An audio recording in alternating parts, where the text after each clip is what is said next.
Hello my dear friends, you're in the Military Summary channel. In this short video we're going to discuss the most important events that took place during the previous night of the local time. First we're going to talk about Odessa region. The Russians conducted massive missile strike during the previous few days on the 28th and 30th of April, and as a result of those strikes the Ukrainians suffered significant losses, including, according to the Russian sources, the Ukrainians lost the headquarters of the southern group of forces.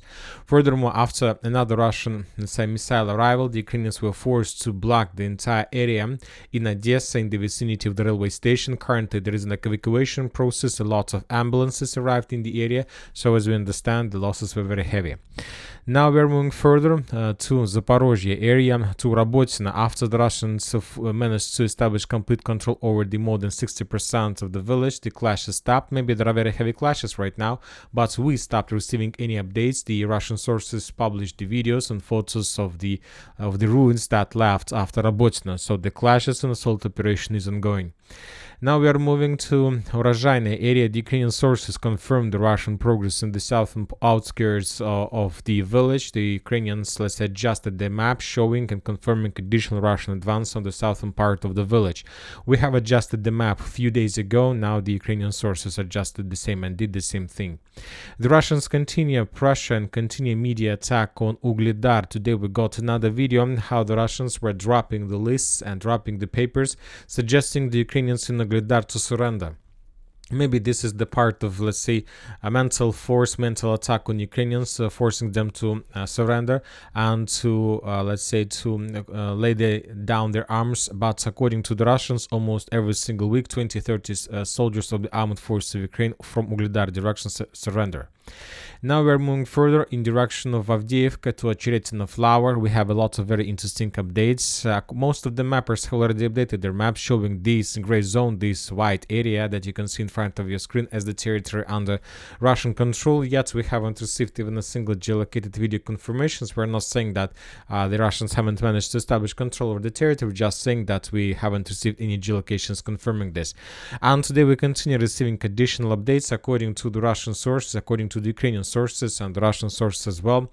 The Russians established complete control over Novokalinovo and Keramik, and that Ukrainians abandoned their positions to the next defense belt to the south of Arkhanhelske. Currently the Ukrainians are trying to concentrate their forces here.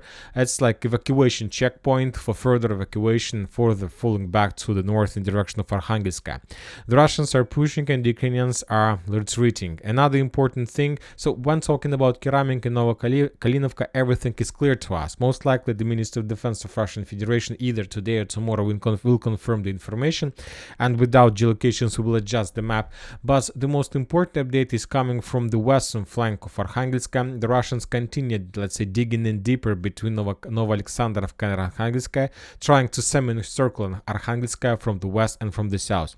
So if we continue with, icons, arrows, we see that the Russians are moving something like this way between, Novoalexandrovka and Arkhangelsk, and the Russians, as you can see, have already complete more than 50% of the task. And we see that the Russians are moving to Arkhangelsk from the eastern direction, something like this. So few more square kilometers to the north from both directions, and Arkhangelsk will appear in a cauldron and will be encircled by the Russians. And after that we can start counting days when Arkhangelsk falls. Most likely the Russians are not going to stop on Arkhangelsk.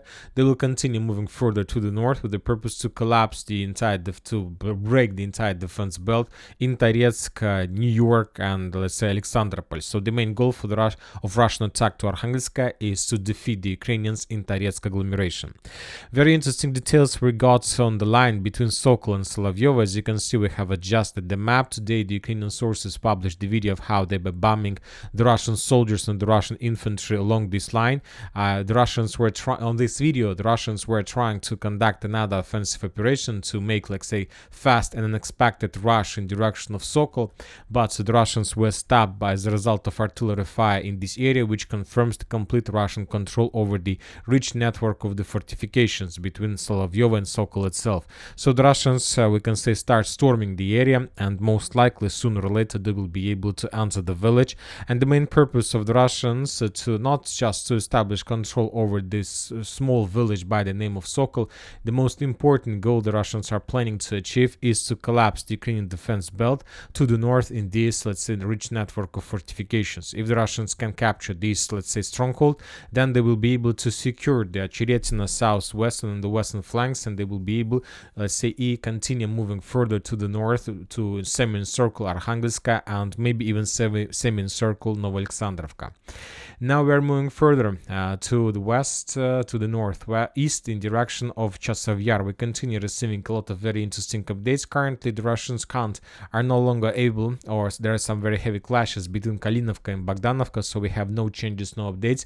But we continue receiving significant number of updates between the German forest, Sopki Golubkovsky, Seversky Donetsk Donbass Canal, and Klishevka itself. The Russians continue advancing further to the west.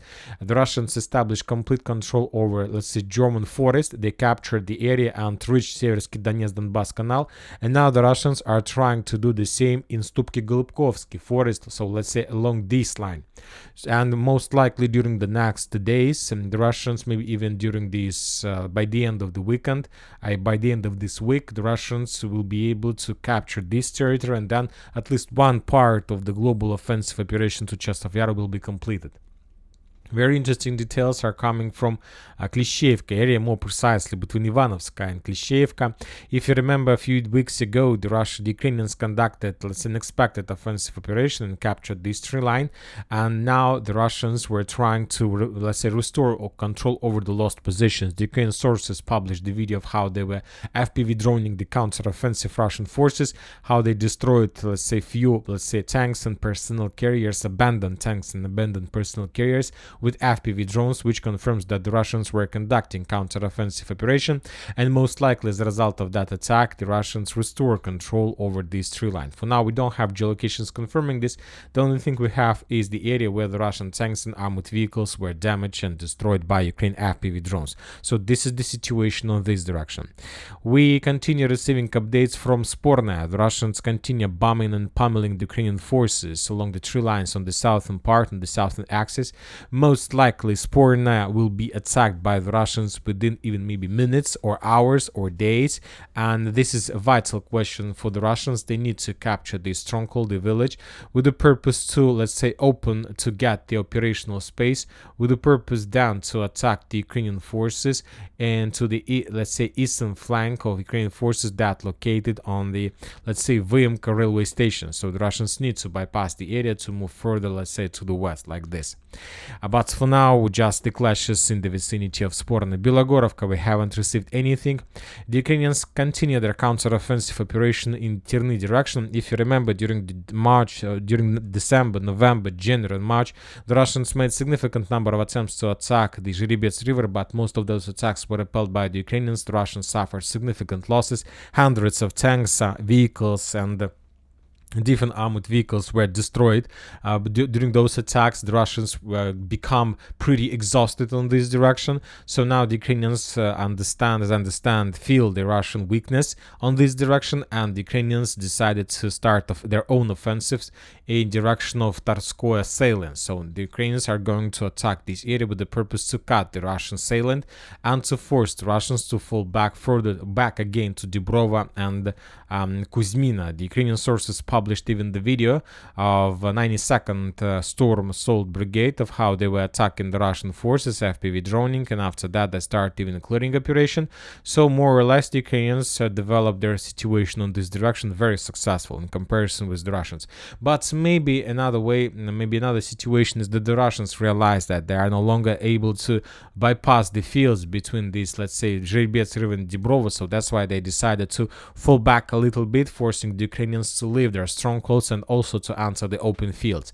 Because as we discussed a few days ago, the Russians most likely are going to attack on Terny along Centralna Street through Makeevka, let's say, from the north to the south, because it's the only possible way for the Russians to collapse this defense belt. For now, it's very difficult, complicated situation for the Russians. Now we are moving to Kislovka-Kotlarovka. The sources continue reporting that the Russians are improving their positions inside of the village. Yeah, the Russians haven't managed to seize the entire, let's say, Kislovka, but the process is ongoing, and most likely the Russians will be able to do this during the next week, most likely, but not faster. Now we are moving further to Kiev. We have a lot of interesting details and updates, most likely not in Kiev, but in Poland. Yes, in Poland we have a lot of updates.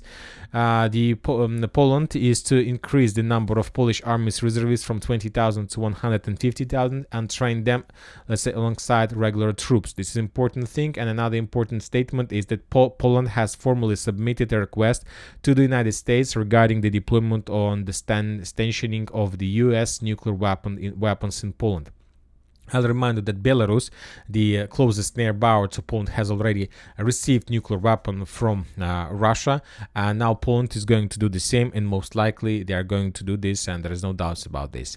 And that's it for the short video. Military Summary channel reminds you you can condemn any violence in the world. Thank you for watching. Subscribe to my channel, put your likes, join my Patreon, and have a good day. Bye bye.